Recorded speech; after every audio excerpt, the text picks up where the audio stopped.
Swaraj news కి స్వాగతం. మోసపూరితమైన హామీలతో కాంగ్రెస్ ప్రభుత్వం ప్రజల్ని తప్పుదోవ పట్టించిందని, ఇంకా పూర్తి స్థాయిలో హామీలు అమలు కావడం లేదని పరకాల మాజీ ఎమ్మెల్యే చల్లా ధర్మారెడ్డి అన్నారు. మీడియా సమావేశంలో వారు మాట్లాడుతూ 10 ఏళ్ల కేసీఆర్ ప్రభుత్వ హయాంలో రాష్ట్రం ఎంతో అభివృద్ధి చెందిందని, దేశం రాష్ట్రం వైపు తలెత్తి చూసేలా పాలన సాగిందని వ్యాఖ్యానించారు. రైతులకు ఎలాంటి ఇబ్బందులు కలగకుండా చర్యలు తీసుకున్న ఘనత కేసీఆర్దే అని కొనియాడారు. గత 10 సంవత్సరాలు తెలంగాణ రాష్ట్ర సమితి, భారత రాష్ట్ర సమితి, గౌరవ ముఖ్యమంత్రి మాజీ ముఖ్యమంత్రి కేసీఆర్ గారి ఆధ్వర్యంలో తెలంగాణ రాష్ట్రం అంతా కూడా ఎంతో అభివృద్ధి చెందింది. ప్రజలకు చేరువయ్యే విధంగా, ప్రజలకు ఉపయోగపడే విధమైనటువంటి పనులు చేపట్టి ఈరోజు రైతాంగాన్ని భారతదేశానికే ఒక ప్రతిష్టాత్మకంగా, భారతదేశానికే ఒక ఆదర్శవంతమైనటువంటి రాష్ట్రంగా మరి రైతులను పైకి తీసుకురావడమే కావచ్చు, మరి అనేక రంగాలలో ఈరోజు తెలంగాణలో ఐటీ రంగం అవుతుంది, ఇండస్ట్రీ రంగం అవుతుంది, ఫార్మా రంగం అవుతుంది.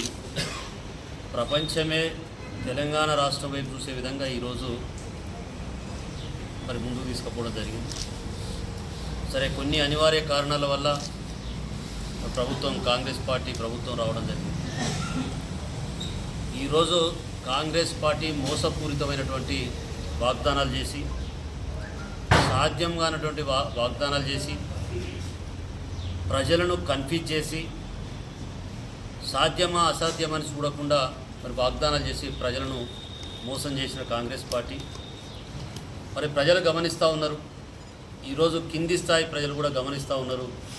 మార్పు అని చెప్పి ఏమి మార్పు జరిగింది, వాళ్ళ మార్పు తప్ప అనేది ఈరోజు ప్రజలు గమనిస్తున్న తరుణంలో నేను బీఆర్ఎస్ పార్టీ శ్రేణులకు కానీ, బీఆర్ఎస్ పార్టీ నాయకులకు కానీ, ముఖ్య నాయకులకు కానీ, మరి ఒక స్థాయిలో ఉన్నటువంటి మీరు పార్టీ మెంబర్ను చేరదీసి మంచి పొజిషన్ ఇచ్చిన నాయకులు ఈరోజు పార్టీలు మారుతూ ఉన్నారు.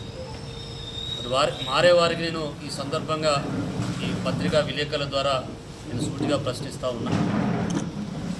ఇందులో జరగనిది ఏంది, అక్కడ జరిగేది ఏంది, మీ స్థానాన్ని ఒకసారి గుర్తించుకోవాలి. ఈరోజు ముఖ్యంగా మరి పార్టీ పైన ఎన్నో పదవులు పొందిన మరి గౌరవ మాజీ ఉప ముఖ్యమంత్రి కడియం శ్రీహరి గారు కావచ్చు, 10 సంవత్సరాలు వార్డు మెంబర్గా కూడా గెలవనట్టి స్థాయిలో ఉన్నటువంటి పసునూరి దయాకర్ గారు కావచ్చు, మరి ఆరూరి రమేష్ గారికి కూడా పార్టీ ఇలా గౌరవాన్ని ఇస్తే మరి 10 సంవత్సరాలు ఎమ్మెల్యేగా ఉన్న ఆయన కావచ్చు, మరి చాలా ఉన్నత స్థితిలో ఉన్నటువంటి పార్టీలు మారేసరికి నేను పార్టీ శ్రేణులకు, కార్యకర్తలకు, బీఆర్ఎస్ పార్టీ నాయకులకు, ముఖ్యంగా మన పరకాల నియోజకవర్గ నాయకులను విజ్ఞప్తి చేస్తున్నా. మనం ఏదో అనుకొని పార్టీలు మారాల్సిన ఆలోచన పెట్టుకోకండి. మిమ్మల్ని కాపాడుకునే బాధ్యత నాది. ఏ స్థాయిలో ఎవరున్నా ఈ 10 సంవత్సరాలు ఏ విధంగా అయితే మీతోటి ఉన్నానో, మీ మన్ననలు పొంది మీ ఆలోచనలతోటి ముందుకు ఏ విధంగా అయితే పోయినామో అదేవిధంగా ముందుకు పోతామని చెప్పి తెలియజేస్తూ, చాలామంది ఇంకా నీచమైనటువంటి మాటలు మాట్లాడుతారు. ప్రజలకు సమాధానం చెప్పాల్సిన బాధ్యత మీ మీద ఉన్నది. నేను ఒక్కటే ఈరోజు క్యాడర్ విజ్ఞప్తి చేస్తున్నా, 1 సంవత్సరమే ఓపిక పట్టండి. సంవత్సరంలో ఇప్పటికే కాంగ్రెస్ పార్టీలో విస్ఫోటంలాగా బయటకు వస్తూ ఉన్నారు. పోయిన వాళ్ళే మేము ఎందుకు వచ్చినా బాధపడుతూ ఉన్నారు. ఇప్పటికే నాకు ఫోన్ చేసి మళ్ళొస్తాం ధర్మాన్ని అని చెప్పి మాట్లాడడం జరిగింది. ఇప్పుడే ఈ మీటింగ్లోనే మన డివిజన్ నుంచి 5వ డివిజన్ నుంచి పోయిన వాళ్ళు కూడా వాపసు వస్తూ ఉన్నారు. మళ్ళీ పార్టీలో కండవ కప్పుకుంటా అని చెప్పి అడుగుతూ ఉన్నారు. నిన్న మొన్న కూడా మరి పెద్ద స్థాయి నాయకులు కూడా మరి ఇక్కడ ఉన్నటువంటి క్యాండిడేట్కు టికెట్ వస్తలేదు, మేము కూడా పార్టీ మారుతామని చెప్పి సంకేతాలు పంపడం జరిగింది. ఒక మార్పు అనేది ఇప్పుడే కనపడతా ఉంది. వాళ్ళు ఏదో చేస్తారని చెప్పి పోయిళ్ళు, ఏం చేయలేకపోతున్న కాంగ్రెస్ పార్టీని మళ్ళీ అక్కడ ఉండలేక పోయిన కార్యకర్తలు కూడా మేము స్వాగతం పలుకుతున్నాం. మళ్ళీ రావాల్సిందిగా విజ్ఞప్తి చేస్తూ ఉన్నాం. నేను ఇక్కడున్న క్యాడర్ కావచ్చు, మరి ఇంకా కొంతమంది పిలుద్దాం అనుకున్నా కానీ అనుకోకుండా సడన్గా మరి ప్రెస్ మీట్ పెట్టాలనే ఆలోచనతో ఉన్నాం. ఎందుకంటే ఇలా కన్ఫ్యూజ్ చేస్తాను జనాలు. మీ ధర్మారెడ్డే మాట్లాడుకున్నాడట, మీ ధర్మారెడ్డే పోతాడట, ఎందుకు పోవాలండి మార్వానం? నేను అడుగుతున్నా, ఇలా మార్వానం పోవాల్సిన అవసరం ఏంది? నా పార్టీ ఉంది, నా క్యాడర్ ఉన్నారు, మాకు లీడర్ ఉన్నారు, 10 సంవత్సరాల అనుభవంతో చేసినటువంటి మాజీ ముఖ్యమంత్రి గారు ఉన్నారు. ఇప్పుడు ప్రజలు కోరుతూ ఉన్నారు, కేసీఆర్ని అనవసరంగా ఓడిగించుకున్నాం, కేసీఆర్ అనవసరంగా గొడగొట్టుకున్నాం, జరిగే పనులు జరుగుతలేవు అని ప్రజలే మాట్లాడుతూ ఉన్నారు. అటు ఇటు పోయిన కార్యకర్తలను పట్టించుకునేది లేదు. పోయినా మిమ్మల్ని ప్రశ్నించేది లేదు, మిమ్మల్ని అడిగేది లేదు. మళ్ళీ 5-6 సంవత్సరాల లోపల ఖచ్చితంగా మనం అధికారంలోకి వస్తాం.